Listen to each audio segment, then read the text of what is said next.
Dakle, radost i anksioznost. Jeste spremni za novi zadatak? Napravite za Jess zabavni smajlići.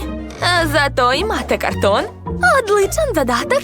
Vrlo rado ću ga ispuniti i nacrtati za Jess svoj portret. Eto. Sada treba sve isaći. Evo mojih makaza. Počinjam. Odlično mi ide. Samo kako da isačem oči? Smislila sam. Tražit ću pomoć od Besa. Sad ću mu nacrtati cilj. Tako je.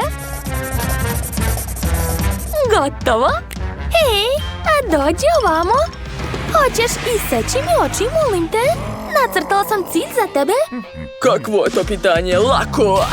Eto! Hvala, baš si mi pomogao. Jel, to je bilo veoma opasno. Radost, jesi li dobro? Nisi se udarila? Nisam. Ne, prošlo je baš mnogo vremena, a ja još nisam počela. Jel mi ispalo lepo lice ili ne? Šta da radim, ne znam. Gađenje, šta misliš? Da li da nacrtam ponovo ili? Ja, pa iskreno ni nešto. Ali znam kako da ti pomognem. Da, tako je mnogo bolje. Hvala puno. Šta bih radila bez tebe? Radost, mislim da smo napravili odlične face.